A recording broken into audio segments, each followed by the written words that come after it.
Well, I ranked him as like the number 3 most hated trooper in modern Star Wars. Because the second most hated would be the guy that actually stuns Grogu. And then, of course, the number 1 would be what's his name? That punched him in the first one. Yep. But it's Warren is his name. We had him on 2 weeks ago, and he was a riot. He was a hoot, and he was also Ewan's stand-in for the Obi-Wan show. Oh, nice. So can't complain about that. But anyway, let's get rolling with the show. Spectre 2 reporting in. This is Vanessa Marshall, and I play Hera Syndulla on Star Wars Rebels. You're listening to the Hyperspace Heroes podcast. That's no moon. Take it from Brown Mullet 34.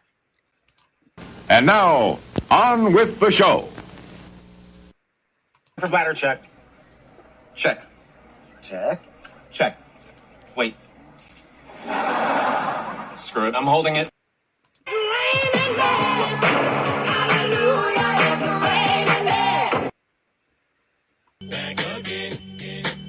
Brown Squadron.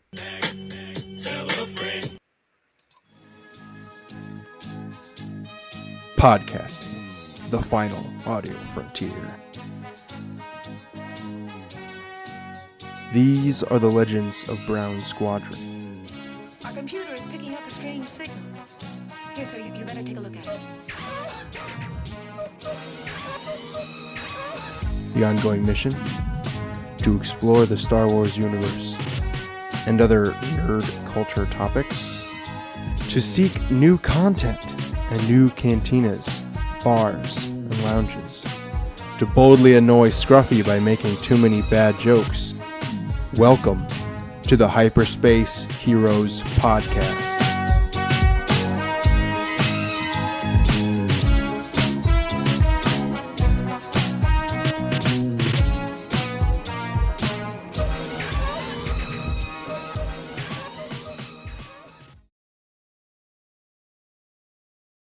And welcome to Hyperspace Heroes. This is Brown Leader signing in. All wing report in.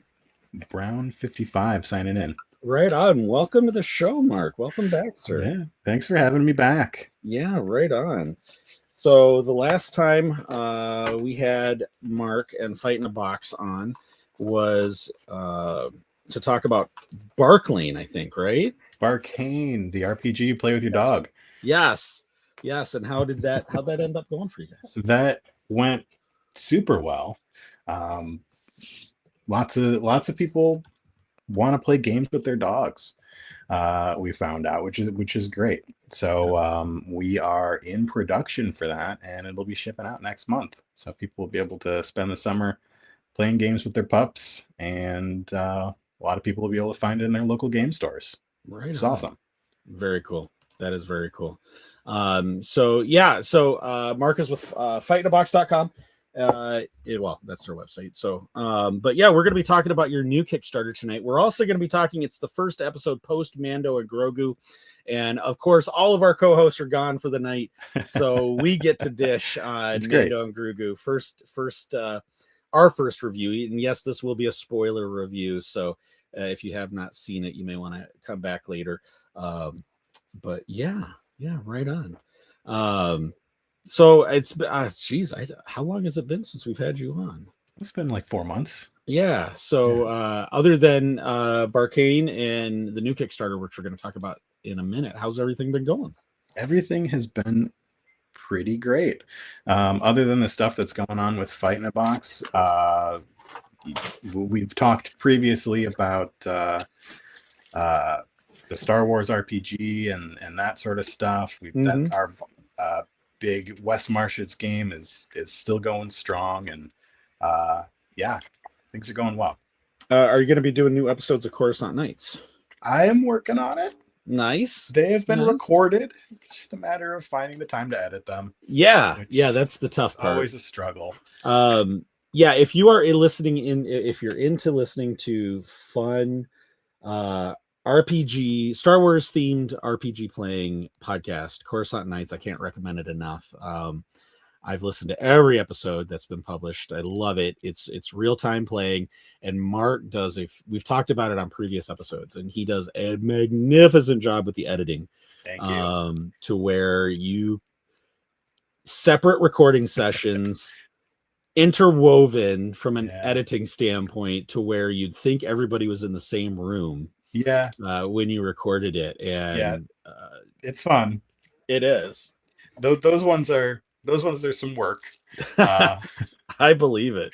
Yeah, but yeah, if that sounds like your sort of thing, if you liked Maul, Shadow Lord, noir Star Wars, it's what it's all about.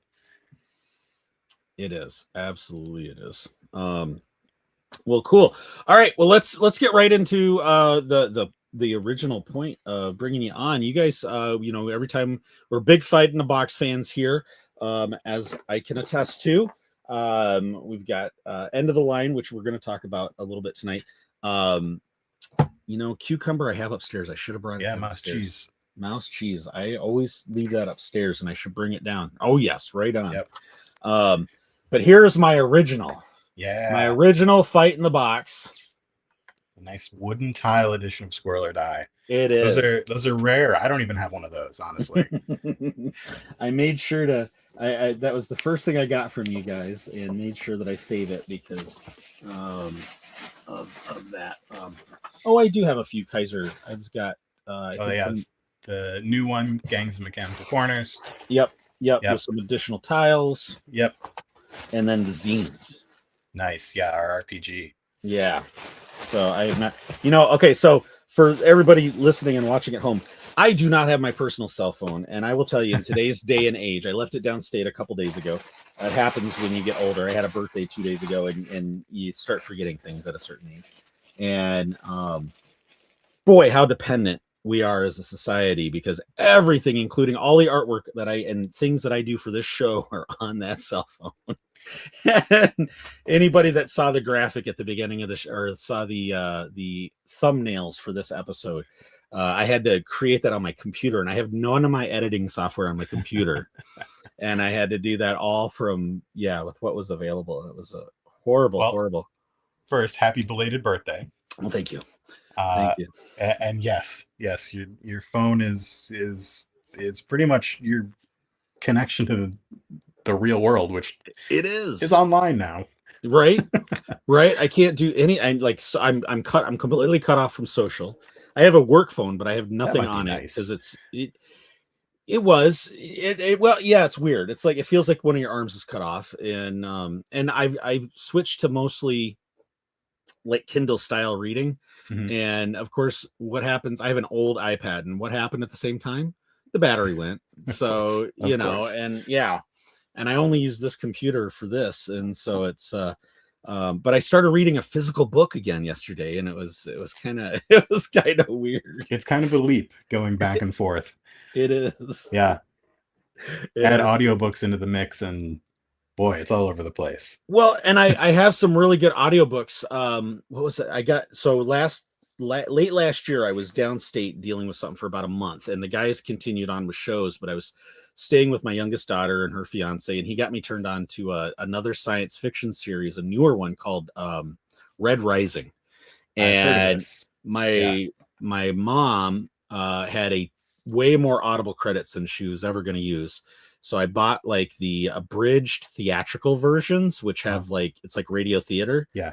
And I listened to the first 3 books, and that's a good series. It's fun. It's different. And it brought back that old timey radio theater feel, which I enjoyed. But that's on my other phone as well. So I don't even have my audiobooks. I don't have, and I don't remember my passwords. I set all that. I set a lot of it up before I set up passwords. So it's like, but, and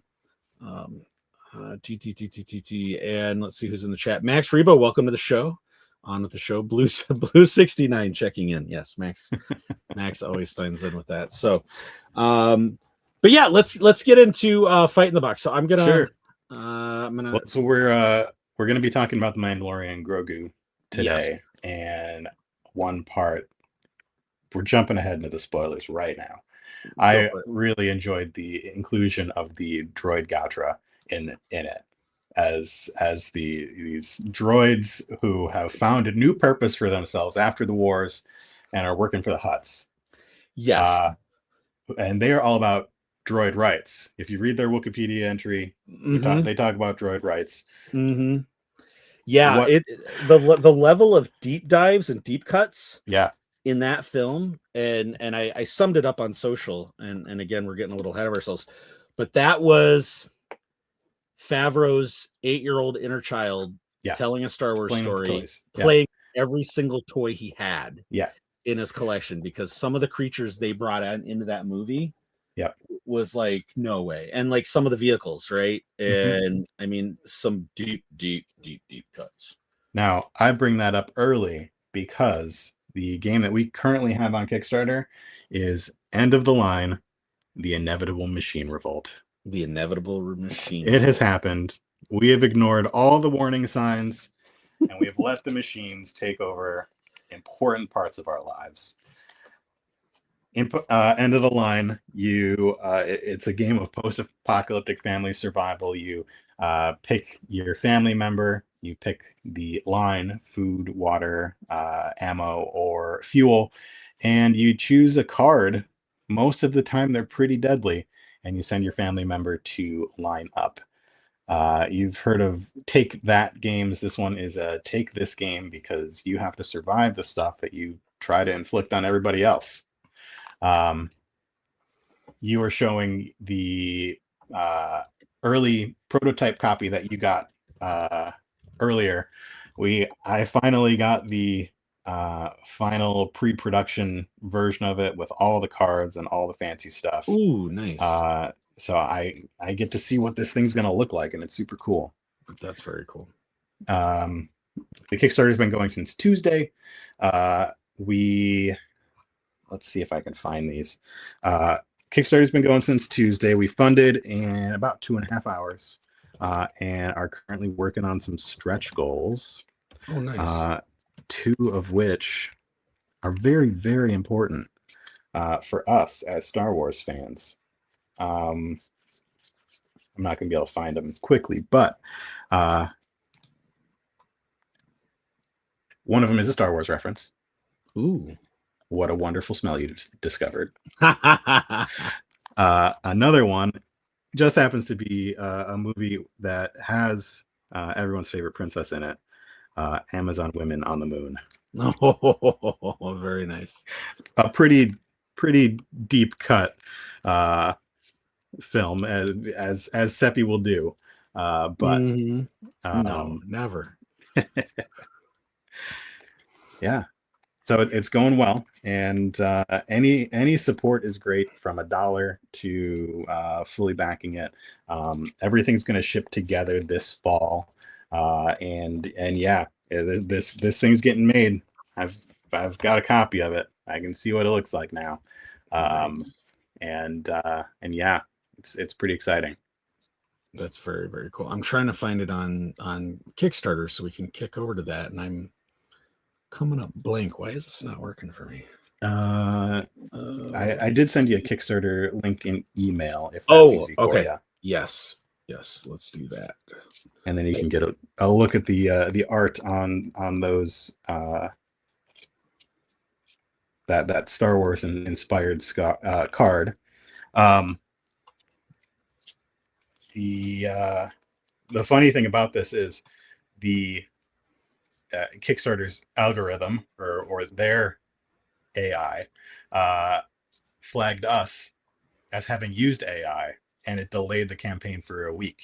Even though I've used zero AI in making this thing. Is that what happened? I saw where you guys. Yeah, I saw where you guys. I did all the art for this by hand, and we still got flagged by them, and had to convince them that there was nothing suspicious going on here. Oh, that's crazy.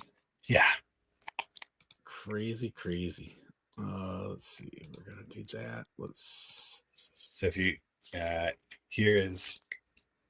you'll find it further down the page, but Amazon Women on the Moon, which you can actually click on the left side if you want to go straight down to stretch goals. We can see what we're working on. All right, here we go.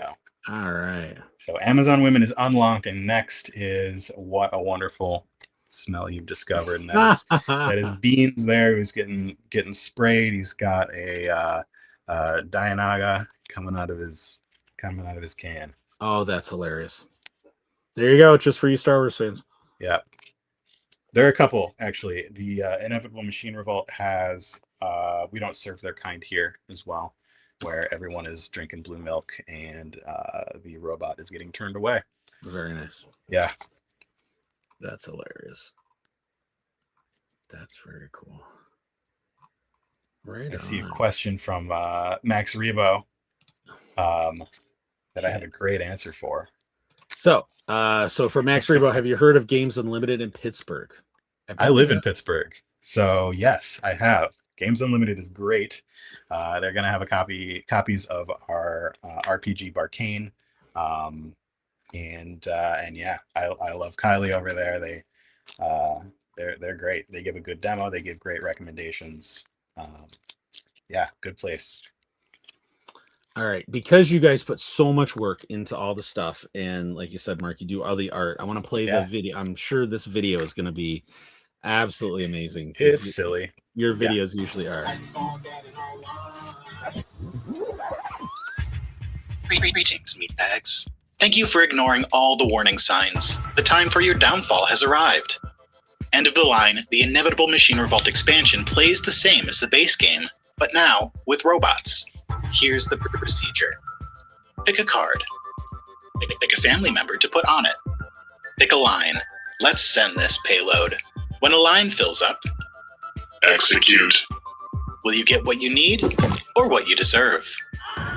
End of the line is still filled with the best and worst the end times have to offer. But all families are required to have a robot chaperone. With deadly upgrades.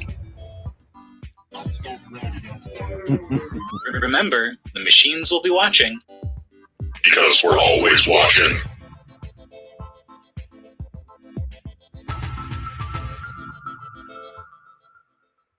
And that's the Inevitable Machine Revolt. Very cool. I always love watching your stuff. You guys put so much work into everything. Thank you.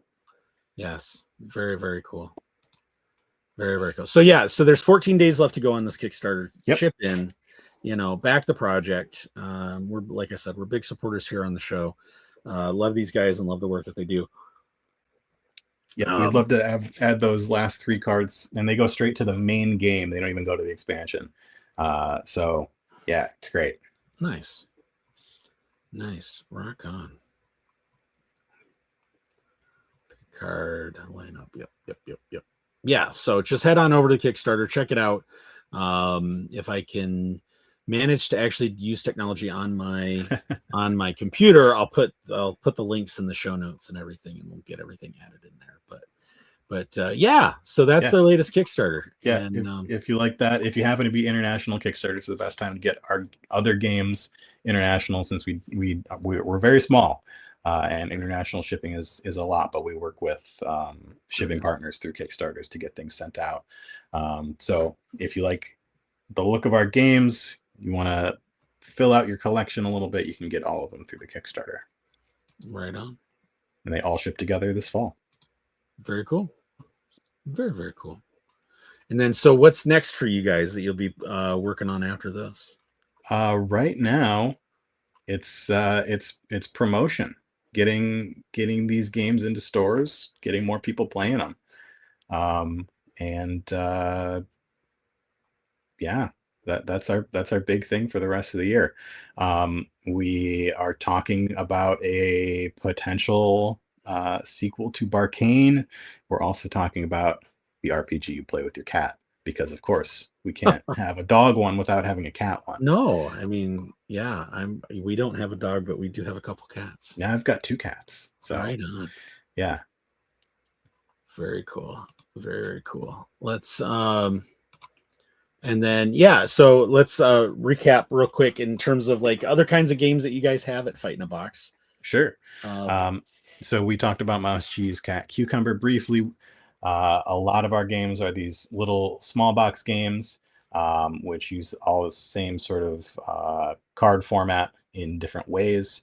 Mouse, Cheese, Cat, Cucumber is an asymmetrical maze builder, so everybody plays the same but wins differently. The mouse wants to get the cheese, the cat wants to get the mouse. The cheese is Swiss, so they're neutral and they want everybody to get along. Cucumber is a diabolical mastermind who wants everybody trapped in the maze at the end of the game. We've got, in the same sort of format, Puppies or Poop, which is the successor to Squirrel or Die, where you are hiding your puppies and their poops in the morning, and then the evening you have to go call them back in without stepping in it. 3 poops and you're out. You got to go home and wash your shoes.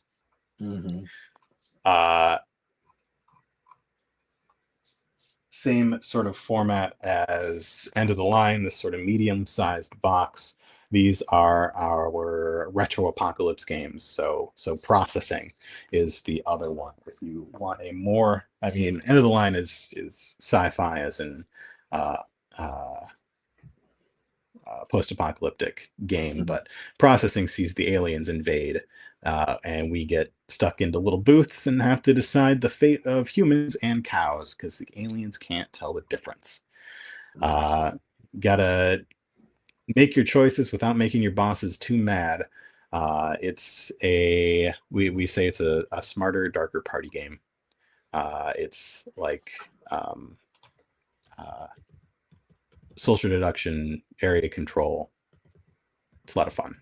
Nice. And then our biggest game, Conquest Princess, is our space epic where you play the agents of the Temporal Intergalactic Armed Response Agency, or TIARA, and you are out there in space in multiple missions trying to defeat galactic tyranny, who is the fashion tyrant Mugaga.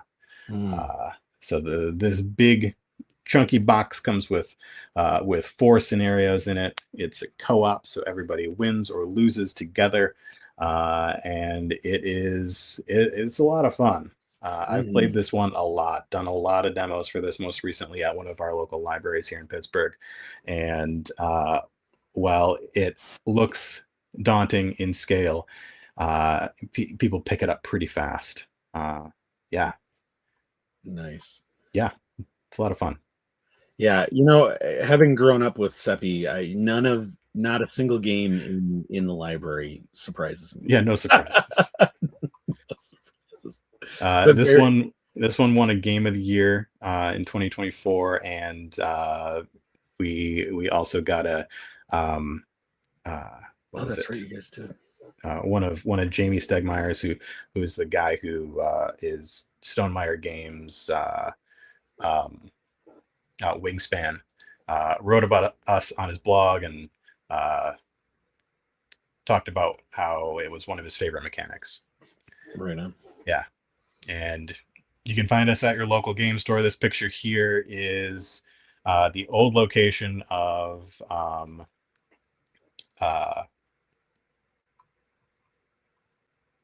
blanking on it. My favorite game store in Buffalo, New York. And who have since moved to a cool new location. But if you don't find us at your local game store and you want to find copies of our games, just ask them, because they can get us. That's We're right. with all the big distributors, and they should know that little weird indie games can do well in their shop. Heck yeah. Right on. Well, very cool. Very cool. Glad to see you guys are still at it and still pushing new products, and yeah, it's always a good time. Still having fun. Right on. Right on. All right. Yeah. So recently in Star Wars fandom, a movie came out. And, oh, really? Yeah. Did you see it? I might have. Yeah. one time. Actually, yeah, only one time. Yeah, me too, unfortunately. Yeah.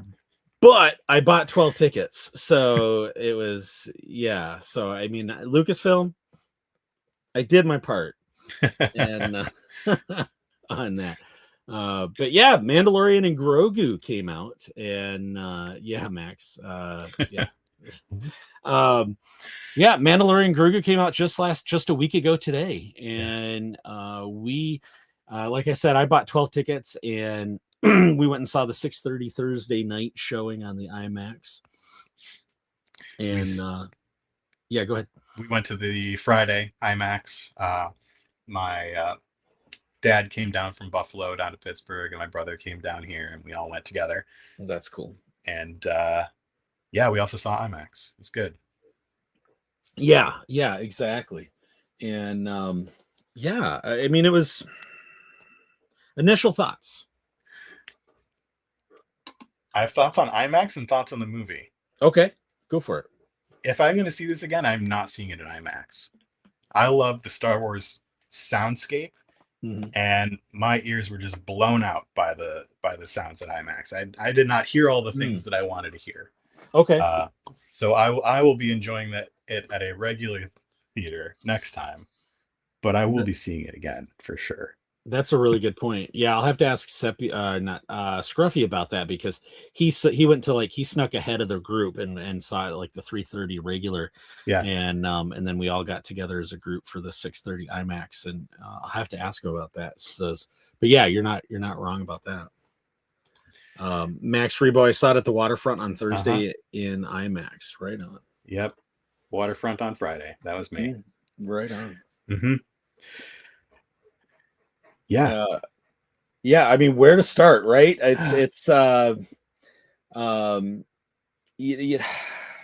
Okay. So obviously it's Star Wars. So there's a lot of division in the fandom. Of course. And why wouldn't there be? Exactly. Why wouldn't there be? And for me, it checked all the boxes. Yeah. For me right now in my Star Wars journey, Star Wars, 3 things that make Star Wars for me is fun, movie magic, and community. And like I said, I bought 12 tickets, and it was a mixture of friends and family, including my 11-year-old grandson and his mom, who's not much of a Star Wars fan. All her brothers are Star Wars fans, but the 2 girls that we raised are not huge, although my youngest does watch Star Wars. But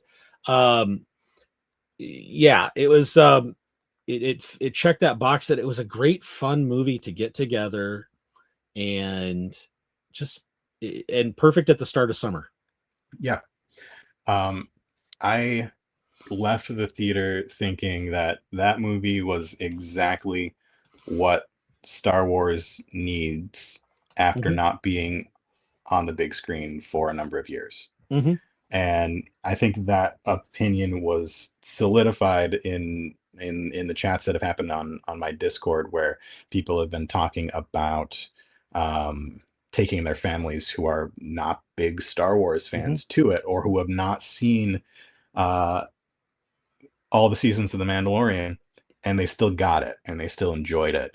And I think that Star Wars needs to be able to bring people into the theater. I think that's what they need to do, and that's what I think they're doing. Yeah, I hope they're doing. Because obviously we saw that when Mando came out. What became the merchandising phenom but Grogu, right? Yeah. I mean, everybody and people that barely know Star Wars see Grogu and they love Grogu. I mean, he's just an automatic merchandising money-making machine for them. And yeah, first movie out of the gate since the sequels, trying to appeal for a larger audience, a standalone adventure, so that there wasn't a lot of it was kind of nice not having to worry about, does this fit into lore? Does that, there's no lore bending or expanding. It was just grab your popcorn. I did not grab my overpriced popcorn. You did not buy the $50 bucket? No, or the $80 one? I couldn't do it. I have enough stuff. I'm good. I don't need an $80, as my wife would say, for a nickel's worth of plastic. I was tempted. Yeah. My brother and I went out there with the full intention of getting one, and then we saw the price, and it didn't happen. Yeah. Right. Yeah, that's exactly it. And because as it is Lucasfilm, I bought 12 tickets, by the way. Paid full price, IMAX. Yeah. But it was, I think they're missing a little bit of the mark. Hybrid Toys, welcome to the show. There is no enough stuff at Popcorn Bucket is goated. I'm not going to disagree with you. It is goated. I would have loved to have had it, but after buying 12 tickets, I'm good. And you know, like I said, for me, it was about the experience and the community event, all going on the night before the movie started. I used to do that with the kids, some of my kids when they were younger, like when the prequels came out. My oldest, I took them to a couple midnight showings, and then thankfully by the time the sequels rolled around, they started this whole Thursday afternoon evening thing, which is really nice. And then which as I'm getting older, I appreciate a 6:30 showing as opposed to a midnight showing anymore. Now, there were two things that I noticed, and Rebo can come in and tell us if I was just a day too late and that it just didn't happen on Friday, but I didn't see any costumes, which was disappointing to me. And there were barely any kids there, which is weird. Maybe they were waiting for later in the weekend when they knew the fans would not be there, but I only saw one kid in the whole audience, which is odd. That's a really good point. I think other than the two that came with me, I'm not sure if I really saw many others. Max Rebo, the price of AT gave me pause, but I was afraid of the yep. The FOMO. Yeah. I didn't really see a lot of costumes either. Now that you mention it, I mean, we were in our podcast shirts, and that's probably about as much of the costuming that I saw. I still haven't gotten my steel Mandalorian helmet, so I did not wear my suit of armor. Right? Yeah, I didn't either. Hybrid Toy Reviews had a ton of fun with it. Not every single movie needs to be a galaxy redefining. I like the vibe of just a casual adventure. Exactly.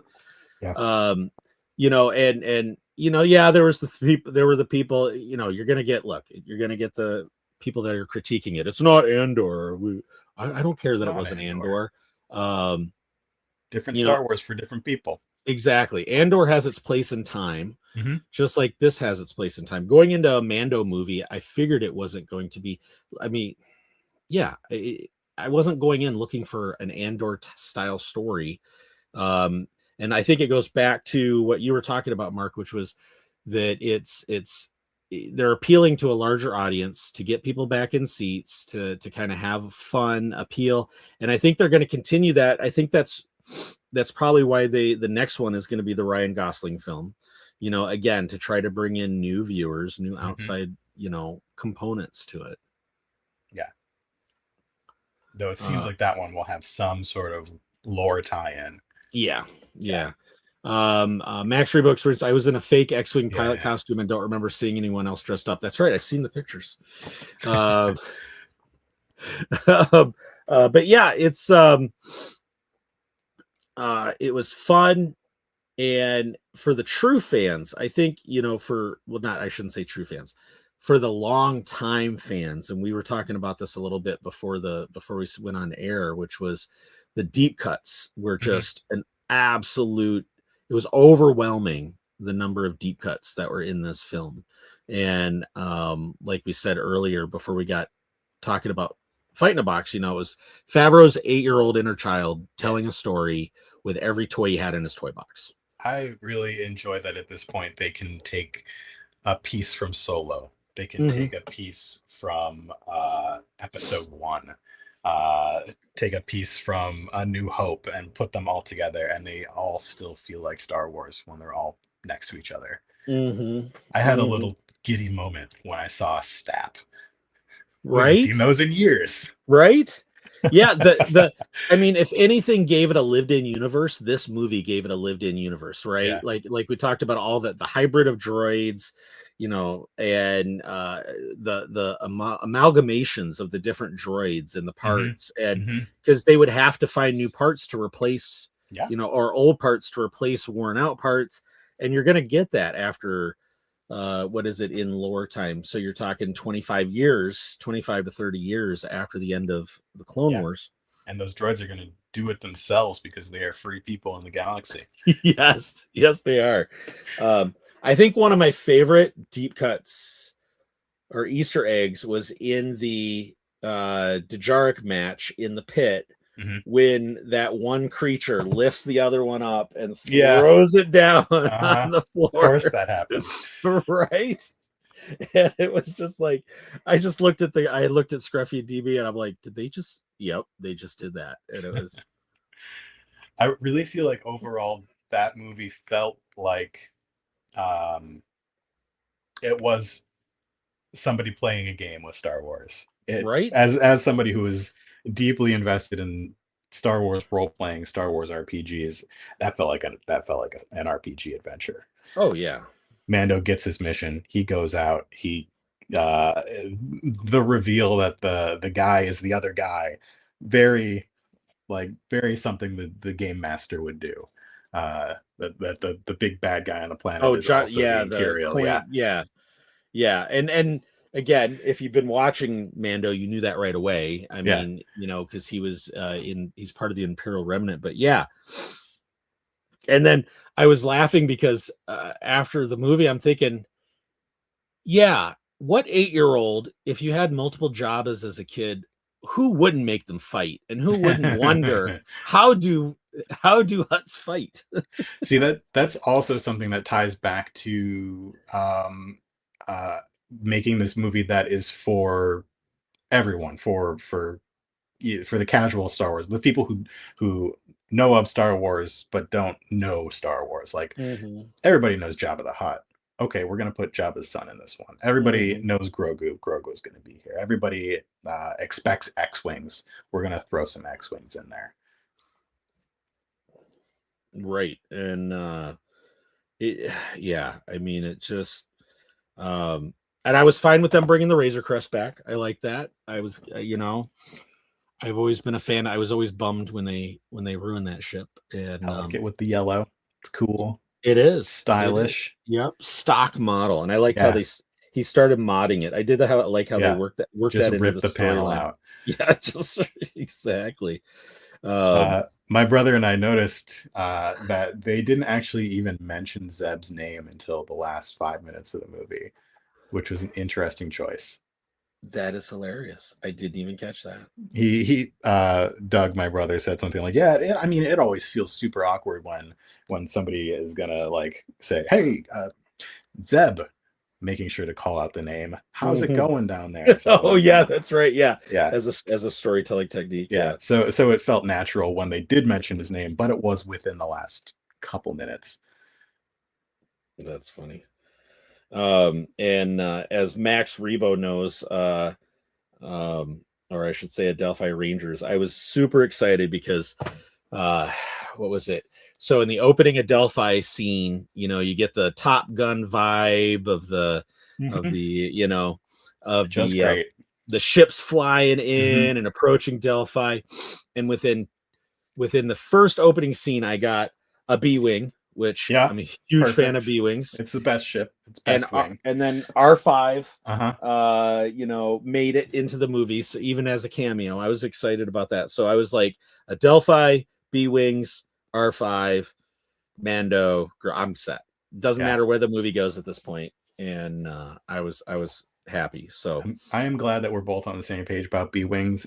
Nobody can convince me that any of the other wings are better than a B-Wing. Well, I'm going to be showing something in Collection Corner.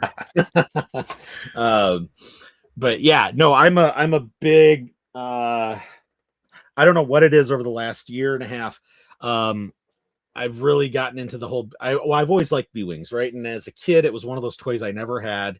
Always thought the concept was really cool with the rotating cockpit. Yeah, the rotating cockpit. I liked what they did with them in Rebels. I was good with that. And then in Skeleton Crew, I was super excited to see them in action.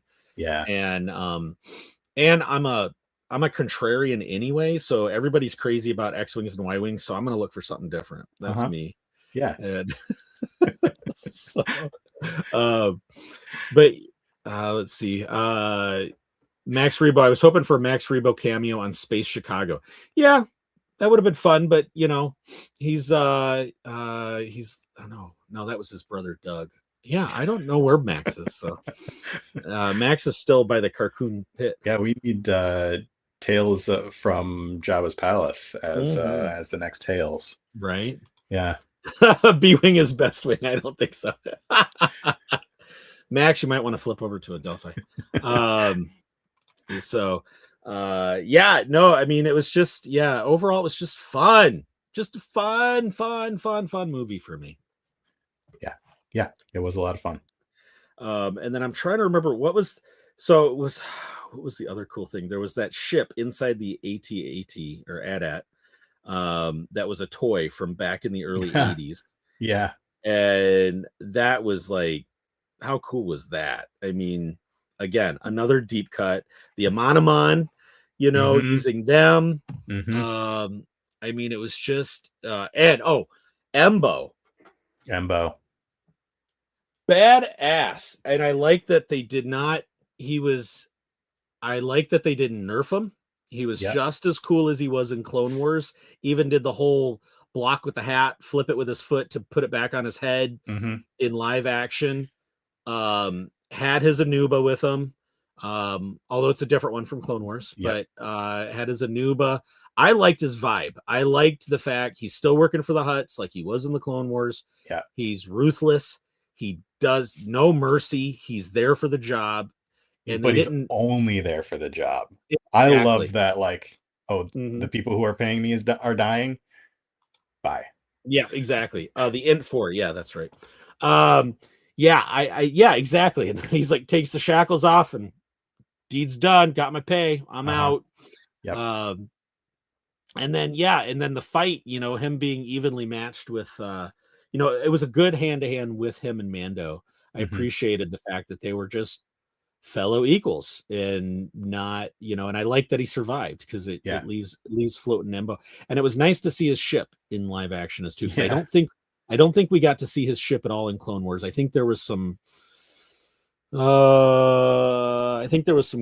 art for it, like they were going to use it, but they never did in the show. Yeah, that movie was one action sequence after another. Action, and then there's like 10 minutes of silence.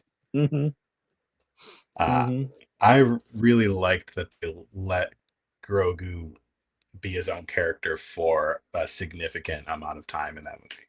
Yes. And there were some surprising things. I remember when he got the staff and he was using the walking stick, I leaned over to Scruffy and I'm like, is that the staff that was with the Yoda toy back in the 80s? And he was like, yeah, I think so. And it's not quite, it's close, but it's not quite. But I think it's still kind of an homage. And then when he built that shelter for Mando to protect him, it was conveniently shaped similar to Yoda's hut, which I thought was quite interesting. It's just a natural. Every Yoda knows how to make this hut. Exactly. And so I like that he had his exactly. He had his own time. He did his own thing, and it's some nice heartfelt moments in there, with him and I didn't know which way they were going to go. Was Mando going to make it? Was he not going to make it? It was, I will say there was probably a little bit of lore in there in the fact that Mando showed what a trooper could really do with their blaster, and that it's not the blaster that they're missing everything with, because he picked up a stormtrooper blaster in that swamp fight, and he went to town on all those droids. The one thing that my wife came out of it, and her single complaint about the movie was that she thought there was not enough heart. That maybe there weren't enough scenes between Din and Grogu because it was all so action packed. That's a good point. That's actually a fair point, because now that I think about it, and I'm a Mando stan, I could watch 2 hours of them just working on wiring on the Razor Crest. I mean, I would be happy. I don't care. But no, you're right. There is actually very little about that. What did you think about the amount of comedy that was in the movie? I thought the Anzellans were great.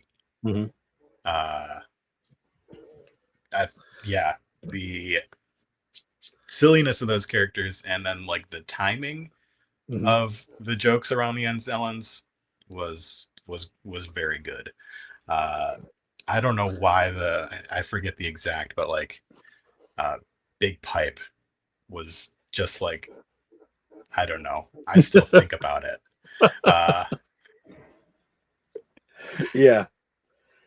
I at first I was starting to feel like, well, maybe they're just overplaying the humor a little bit too much. But and like, what was one of the scenes? Oh, so when Grogu's using the Force to put Mando inside that little shelter, And he hits his head, but then he does it like 3 more times, and I Yeah. thought, well, did they have to do it that many times? But then I heard the giggling from the 2 kids that came with me, and I Yeah. was like, all right, I'm good. Yeah. I'm good. hmm I'm not going to pick it apart. And yeah, it was. I would have liked them. Let's see, what was it? They brought back all the directors for Adelphi Squadron at the end there. Oh, that's what it was, the Y-wing. So not Red Snapper. What's the name of that Y-wing? Red Jammer. And so that was a toy from back in the day. And the fact that they called it Red Jammer on as part of the script was very cool. Again, very deep cut in terms of just Favreau playing with his toys. I saw some complaints that all the pilots were old guys, but we think about it. These are all veterans of the war against the Empire. Like everybody in that squadron, they're Yep. all gonna be a little bit older than like than they were. And if we even look back to A New Hope, most of those pilots aren't spring chickens. It's not their first time in a cockpit. No, Luke was the only one, really. Yeah. Was the youngest one in a cockpit. Yeah. Yeah, it was and I was happy to see Carson Teva. We were really there was actually a cheer in the theater. I was so bummed when he wasn't in Skeleton Crew, because we've had Paul on the show and he's an amazingly wonderful, beautiful human being. And we're so happy that he got to be in there and got some screen time, got some lines.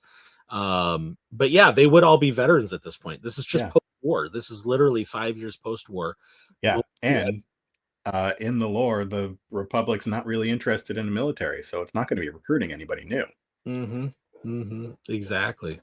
But yeah, they added a couple directors. They've had Deborah Chow, they've had Filoni, Rick, and but they added Lee Isaac Chung to the group this time, and he did a couple episodes of Skeleton Crew and excuse me, Mando, I believe. And then it was funny. So a couple weeks back, we had Rory Ross and on the show, and he does a lot of fan films, but he's been Mando, he's been Sand People, Tusken Raiders, he's been different background characters in the different shows, and he was also in the Burger King commercial for this and for this movie, and he was in a blue flight suit, which, correct me if I'm wrong, Max, but that's your buddy Adelphi says that's a Y-wing pilot suit. And in the cantina scene at the beginning of the movie, I could have sworn I saw him in the background. Yeah. And so I DM'd him, and he was like, really? That's interesting. I'm gonna, I got a second check from them and I don't know what it was for. So when was it in the movie? And so he's gonna go back and look. He's gonna go watch and see if that's him in that background shot. And that's funny. Yeah. But it goes right back to Community for me. Yeah. But now, did you have the Burger King meal? So I got a couple funny stories about that. Yes. Before we get into that, Max Rebo talking about an earlier comment. After capturing Mando, did Embo leave before Din had his helmet taken off? If not, Din will have to hunt him down. Yes, he did. He takes the cuffs off, and then I think it's a droid that takes the helmet off. Yeah. So I think, because I thought the same thing after he says his thing, like, well, I'm gonna have to kill y'all now for seeing or not if you're all dead. And I was like, oh, Embo's gone. Because I did look for that, because I thought that would be an interesting if he has to. And he did, and it came true too. Everybody that was in that room that saw his face, all sentient beings, are passed away. But so yes, I have had. I will say the garlic cheese sauce is not bad. Okay. I did not have the Whopper. I've had the cookie shake, and that was amazingly. Unfortunately, that was good. Yeah. So I did have it more than once, and funny story too, because a couple days ago we were downstate when I lost my phone or forgot my phone on that trip, and we were doing a lot of cleanup at my mom's house and just doing stuff, and we were packing up for the day, getting ready to head to my daughter Brownie 2's house for the night to crash, get cleaned up and crash. And my wife looks at her cell phone, and somehow the BK app opened, and she was like, it's like, oh, your order has been placed. And she's like, order? And it was for the mini Mando meal, and it was paid for. So we went and we had to run through and grab that. And it was, I think it was like a 4-piece chicken fry, a 4-piece, those tater tot things, which weren't very good, at least not the ones we had.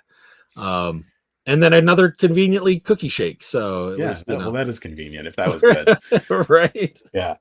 I'm working on training for a bike race in a couple weeks. Oh, and nice. that was going to be like the last awful thing I ate before the race. But the people at Burger King were super grumpy. No. I waited in line for like 20 minutes. Oh. And I ended up just leaving. So I have not had it, but my brother had it. He gave it a 10 out of 10 for fun, and overall a 6 out of 10 for taste. Okay. The first taste is kind of like, this is an interesting flavor, but I got used to it very fast and I enjoyed it. Yeah, without a doubt. But yeah, and then that's a whole nother thing, right? The merchandising machine on this film, I mean, has been absolutely phenomenal. I've been kind of out of it, actually. I don't really know what they've been doing.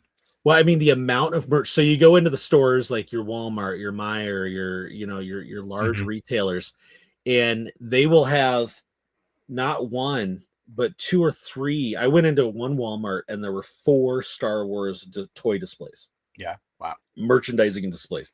And I mean, there wasn't much. I don't think I bought anything off those displays, but be able to stand there in between all 4 displays and just be like, because we haven't had that kind of merchandising since the prequels. Yeah. And so it was just fun to see them and the Burger King and I was at Sam's Club, and one day, a couple weeks back, and I just happened by a display, and it was for some sort of brand of beef sticks, and they did a Mando Grogu merchandising. Well, they just called them their, I think it was like Anderson beef sticks or for whatever it was called. But it had the Mando and Grogu logo on it. And I'm just like,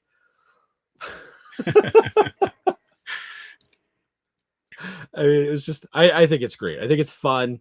Again, goes back to the whole fun thing. And did I buy a lot of the merchandise? Not really. I mean, I bought a few things, but for the most part, I didn't buy a lot, really.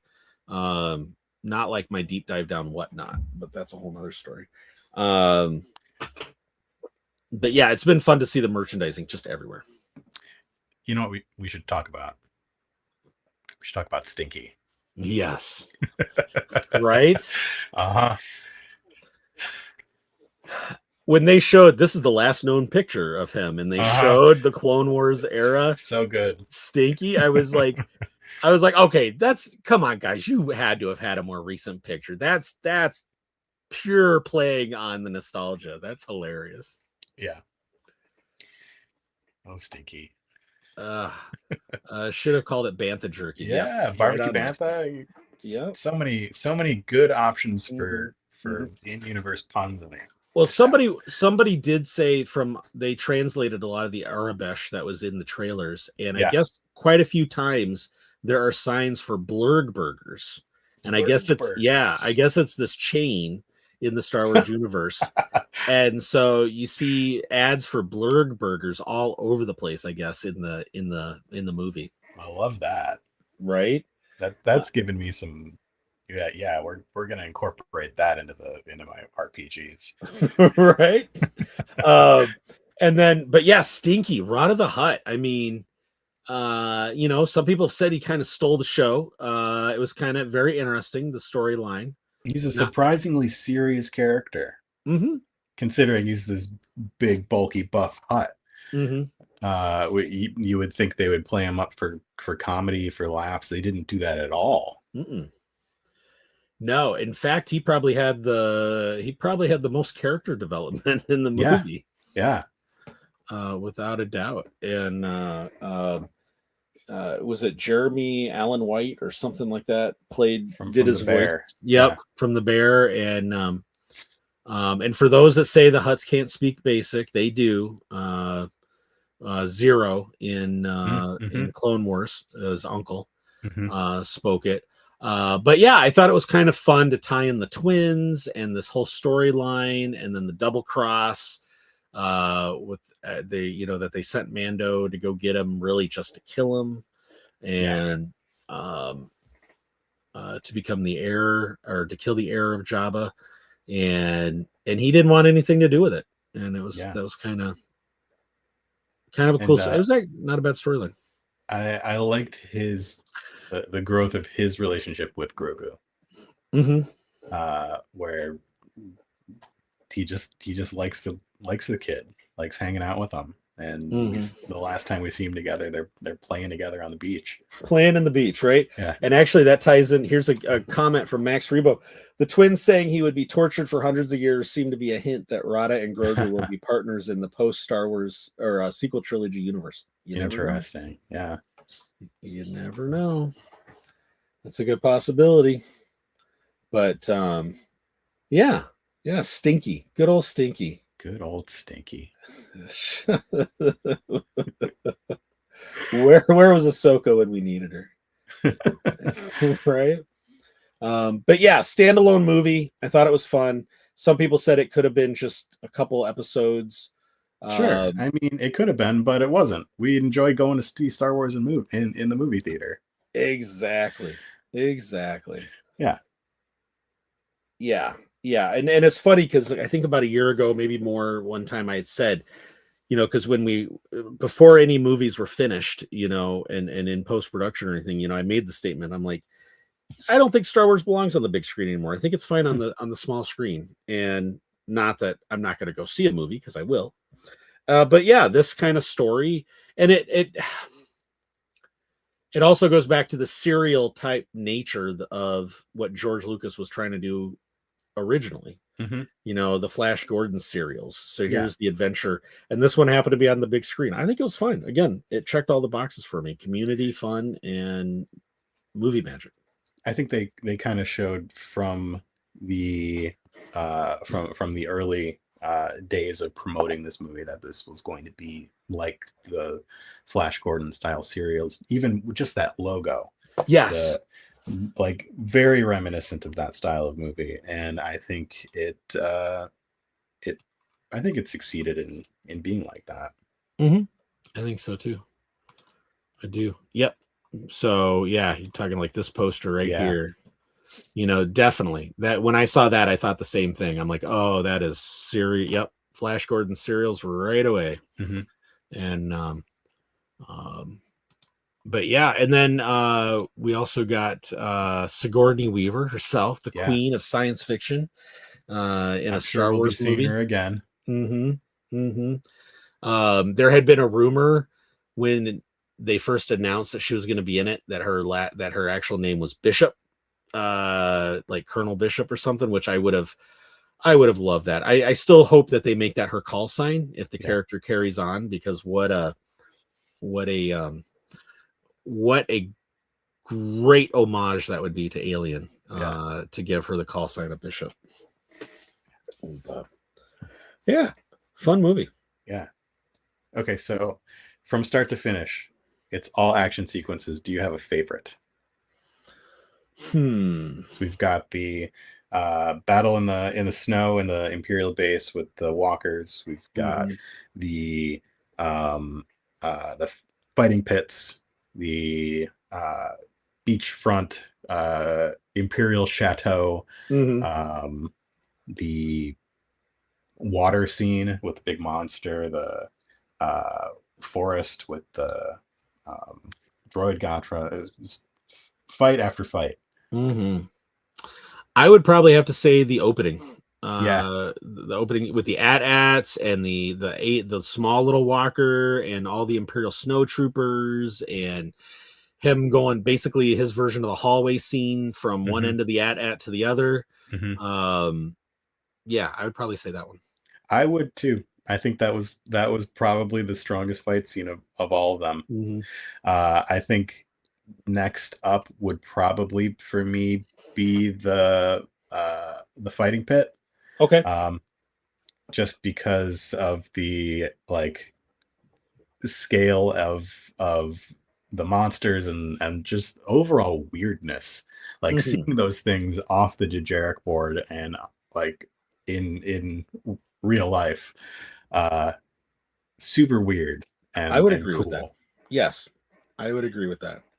I seem to remember in maybe Light and Magic, the ILM show. Mhm. Uh, and correct me if I'm wrong. I feel like the whole Dejarik lineup was just some guy's project, and they were like, "Let's add that. That seems cool."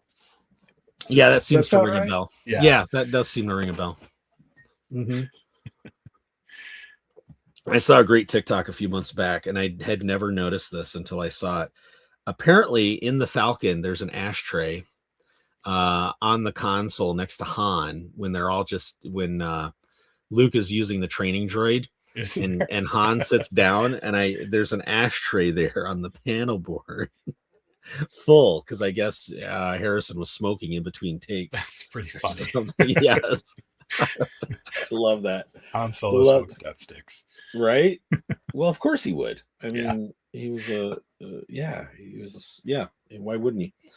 But yeah, if you haven't seen the movie, get out, go see it, have some fun, get Yeah, some what are you still popcorn. doing here? You could probably be watching it right now. Right, exactly. It's a school night. Yeah, right on. Very cool. Yeah, I if I have the time, I'm gonna go see it again. Yeah, me too. I just hope I can make the time. So definitely a fun movie. Right on. Right on. All right. Let's flip over to collection corner. I don't know if you've heard this yet. I want it all. Keep all time to a proxy glam. I want it all. And I want it great now. I want it all. Yeah. Brown Squadron. So I did hear that in February. Yeah. Oh, that's right. Yeah. Yeah. I will say that was AI created. I will say that. But yeah. So Mark, you were showing off some things before the show started. Yeah, the view's not going to be great, but I recently redid this side of my studio for retro gaming. So I've got a PS2, N64, GameCube, Wii, Xbox 360, and about a dozen Star Wars games that I'm very excited to play. Got my old copies of Episode 1 Racer, Shadows of the Empire, nice, Rogue Squadron, Jedi Starfighter, which I'm not sure is good, but I remember having fun with it as a kid. Right. But yeah, I'm super excited to get those playing again. Very cool. Yeah. And then speaking of Shadows of the Empire. Ooh. As a kid, for some reason, I don't know why, I could not get this toy. Oh, okay. It seemed like I wasn't allowed to get it. I don't know. Maybe I was going to be influenced by Chewbacca's haircut or something like that. But now, here, as an adult, I have finally found Chewbacca in Bounty Hunter disguise. Nice. Yes. Nice.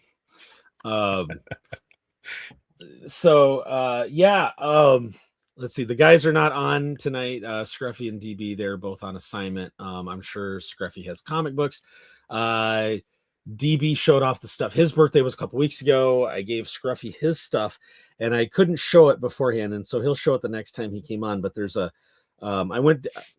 somebody looped me into Whatnot, and there's this whole Star Wars culture on Whatnot, and there's a channel, and we've shown, and actually I've got one of their things to show tonight. Where did I do with it? Cantina Customs with a Z, and I showed this one previously, but he 3D prints and he makes these custom. So this is an R5 in carbonite with an old Droids card back that he custom did. It's got all the authentic stuff on the back. And for Scruffy's birthday, which is tomorrow, I got him a he does Kai over there does custom droids like that, and we've shown off his page before, but he did an R5 style droid in the theme of Kiss the band. So I got that for Scruffy, and then I also got him we affectionately call Ewoks murder bears, and so he did an Ewoking Dead themed he did a Ewoking Dead theme, like Walking Dead theme card back with an Ewok on it that's got like a Jason style hockey mask on. Nice. And amongst a few other things for his birthday. But one of the things, so I did pick, this was a Whatnot, just to I know Adelphi, you've been waiting to see this. This is not the original. This is their Dagger Squadron from the 90s. I got a really good price on it from Whatnot. It's got all the parts. It's even got the pilot, who I've been doing a deep dive down his background now on Wikipedia. The only thing it's missing, I think, are some of his tubing that goes from the suit to the ship. But I'm going to have to find a place for that now.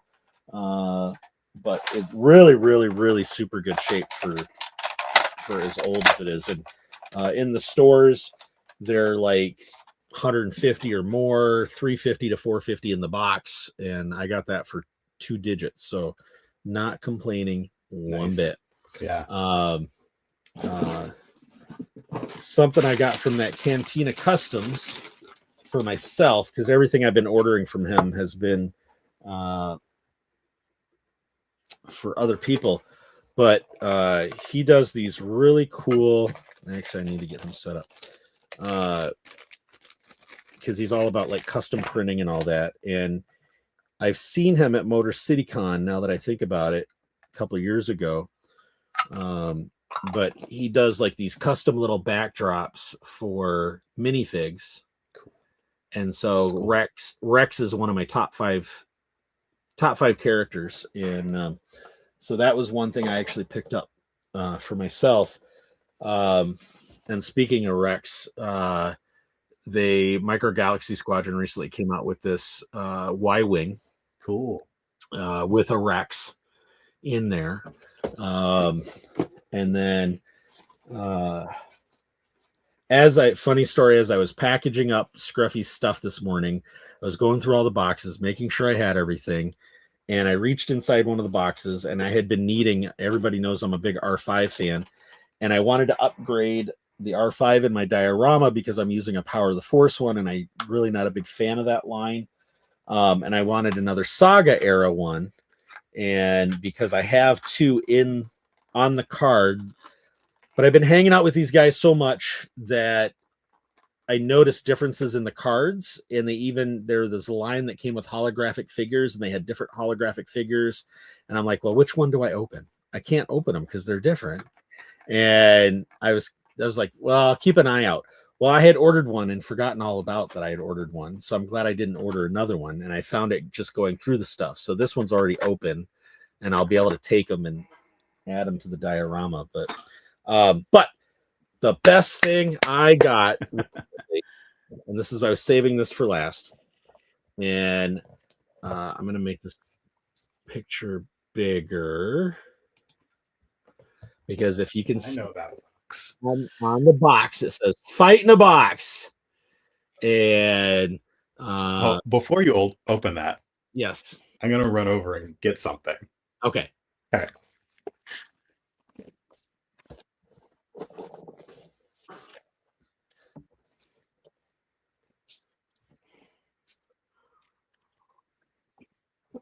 Okay. All right. So Seppi had mysteriously messaged on May the 4th and said, "Hey, there's a May the 4th package coming your way." And I'm like, "What? Okay." And so I opened the box and I was very, very, very, very, very excited. This is so cool. And what these are these are little antique, and I'm going to make the picture bigger again so everybody can kind of see. So these are little mini antique looking frames with wood representations of different Star Wars ships. So there you see a Star Destroyer. There is a Y-Wing. A U-Wing. No, I think it's like that.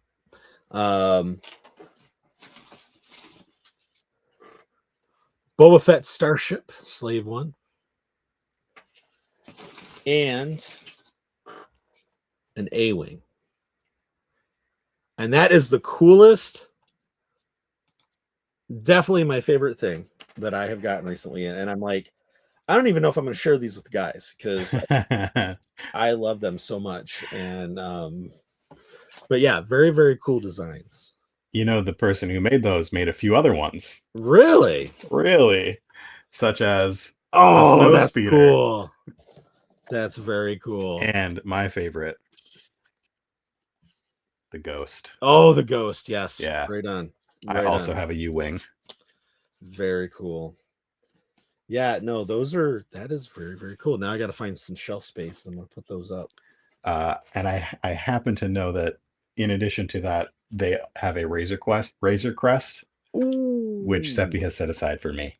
Ah, very cool. Very, very cool. Love, love, love the Razor Crest. So yeah, no, that is very cool. Thank you so much, guys. And like I said, I don't know if I can share those. So no, I might. I see room next to that light switch over there, right? Where you can put them all. Exactly. Have I? Yeah. I don't know if I've shown this. I may have shown this before. As a kid, every once in a while, I would go to my dad's office, and sitting on the shelf above his desk was a mug that I always thought was super cool. And when he retired, he gave it to me, and it is from when 83. Oh, I don't use it because it's plastic and it's old, and I'm sure it was white at one point in time. Oh, that's very cool. But I love this mug, and it always sits on my desk and has pens or other stuff in it. But yeah, right on. Yeah, super cool. Out of focus. No, you're good. That's very cool. That's very, very cool. Very, very cool. So here's so this one is going. This was something I won as a givey from that Cantina's Custom. That's what they call little giveaways. And this is the kind of stuff he does. So this is a Pokemon Team Rocket themed droid, and card back is all Pokemon. That one's gonna go to my oldest. He grew up a big Pokemon fan. Yeah, it's great.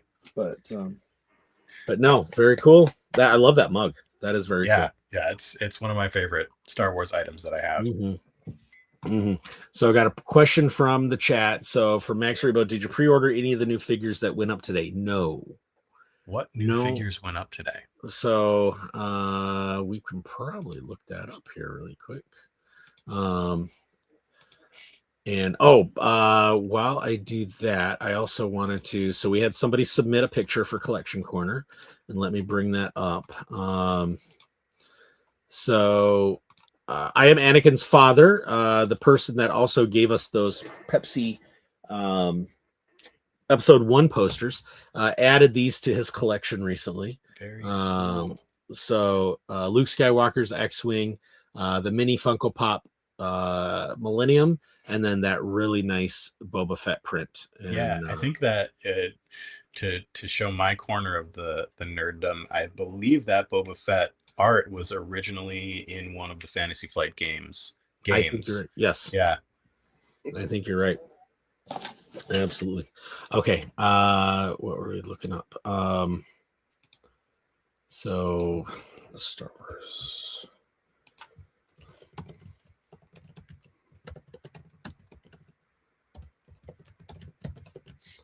That was May 28th. New releases. Make me pre. Oh yeah, so they talked. Okay, so we'll bring this picture up courtesy of Star Wars Collectors site. And there were some really cool figures actually. So this is the second wave of like Mando and Grogu, amongst some other things. So I see some Maul, yeah. So an Embo, nice looking Embo. Devin from Shadow. That's another show. Did you watch? Oh yeah, I did. Okay. And then one of those droids. Yep, Droid Gatra. Sand Trooper. Great story there from one of our guests, Chris Bartlett. He got his job at EA Sports dressing up as a Sand Trooper, or EA software company. And then a deluxe version of Zeb from Mando. Zeb. Mm-hmm. It was nice to see him in the live action. Yeah. You know, it really was, and happy that he got some and in action, like real action. Yeah, you know, I would have liked to have seen more actually. Zeb action. We only got little short bits in that hallway with his I forget what the weapon is. Yeah. More Zeb. Yes, always more Zeb, but I'm sure that CGI is not cheap. Yeah. Probably not. They've got the money. Yeah, it's Lucasfilm, right? So, what were we talking about? Oh, we looked at those pre-orders. So yeah, so that's collection corner for the day. I got an outro. Wait, here we go. I want it all. Hey, yeah. I want it all. I want it all. Hey, yeah. I want it all. And I want it mint now. All right. So yeah, before we get on to the final segment of the show, Mark, again, tell everybody about what you got going on and where they can find everything. Yeah. So if you weren't here in the beginning, we currently have a Kickstarter for the End of the Line expansion. End of the Line is a game of post-apocalyptic family survival where you line up your mom, your dad, your boy, girl, and dog, and with the expansion, your robot, to collect resources in the apocalypse. And if you're lucky, you also get to come home at the end of the day. It is not a take that game, but a take this game, because you have to survive all the terrible things that you throw out there into the game, which include killing everybody's moms, killing everybody's cats, everybody's dogs. All the horrible things that can happen in an apocalypse do happen in this game. Right on. It is currently on Kickstarter. We looked at the page earlier, and it's funded. It's happening, and things are set to ship this fall. Right on. Yeah. Other than that, you can find me on Coruscant Nights, a Star Wars noir anthology podcast. You can start anywhere in the show, jump around, find the players that you like. It's a role-playing game, actual play. So we play Edge of the Empire, Force and Destiny, a little bit of Age of Rebellion. Currently on hiatus, but new episodes to come. They've been recorded. I just need to find time to edit them. And if you are interested in the Star Wars role-playing game, but have never done it, have maybe even never played a role-playing game, I run a Discord for that podcast, and a number of other podcasts are also on there having a good time. And we play that game. We've got a covert of Mandalorians in a West Marches style game. So multiple GMs. We've got a couple dozen players at this point. Oh wow! All playing intertwined games just before Return of the Jedi. Oh, that's cool. Yeah, I've been playing 2 characters. I'm very excited about them.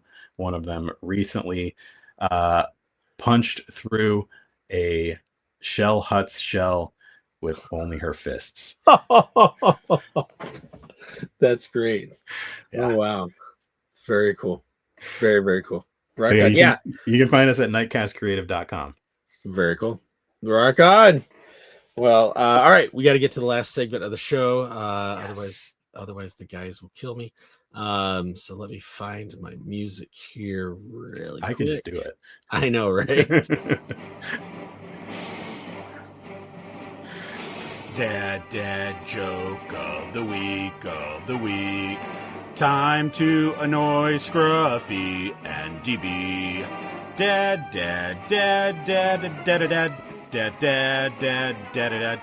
joke of the week. All right, Star Wars dad joke of the week, courtesy of Kelly Knox's Star Wars dad jokes, and she has dropped volume 2. Yes. So make sure you get those. Support a great artist. We've had her on the show too. So yeah, all right. Star Wars dad joke of the week. What did the 2 Jedi say when they walked into a hotel?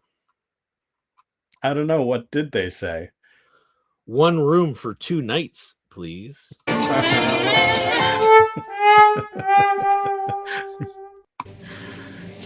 That was dad joke of the week. Now don't you feel absolutely complete? All right, Star Wars dad joke of the week, courtesy of Kelly Knox's books. Well, Mark, it's been fun to have you on. We always have a good time. We need to get Seppi on too. Yeah, we'll get him back at some point. Thanks again for having me. Yeah, absolutely. Yeah. Check out the Kickstarter, chip in, support small business, support small creators. And, it's all about just having fun, and they bring the fun for sure on that. So speaking of fun, we are a few weeks away from ICCC down in Nashville. We are going again. We will be down there this year. And I wanted to Max Rebo experience. That joke was a nightmare. Wah, wah. Oh, you know what? I'm just for that, Max Rebo, I am gonna give you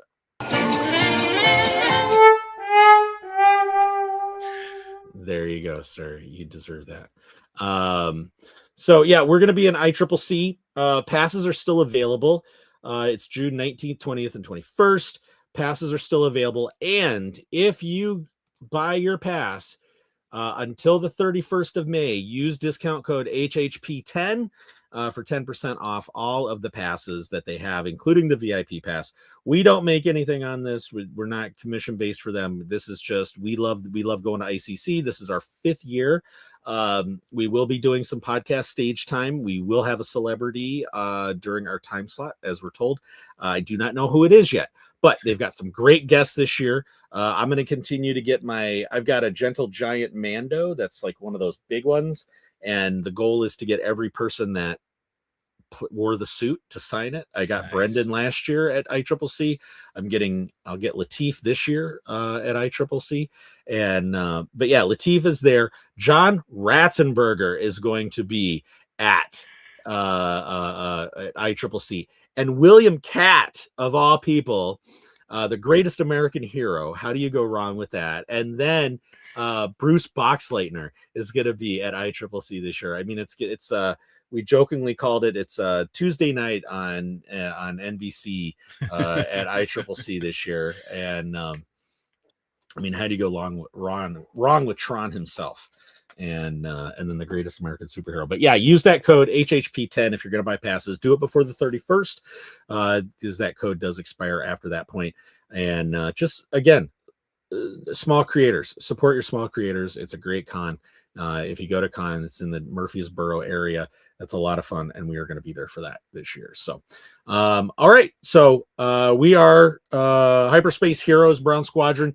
We live stream every Thursday night, 8 o'clock Eastern on X, Facebook, and YouTube. You can find all of our links at beacons.ai/Brown Squadron. And of course, I'm not playing any of my stuff. So, like I said, beacons.ai Brown Squadron. Give us a follow. Follow Coruscant Knights. Follow Fight in a Box. Buy their stuff, and yeah, I don't know what else to say. So, yeah. This is the end of the show. Follow us, subscribe, follow, click all the bells, all the whistles, blah blah blah blah blah. And yeah, this is Brown Leader signing off for the crew, and you have been listening and watching Hyperspace Heroes. That's no moon.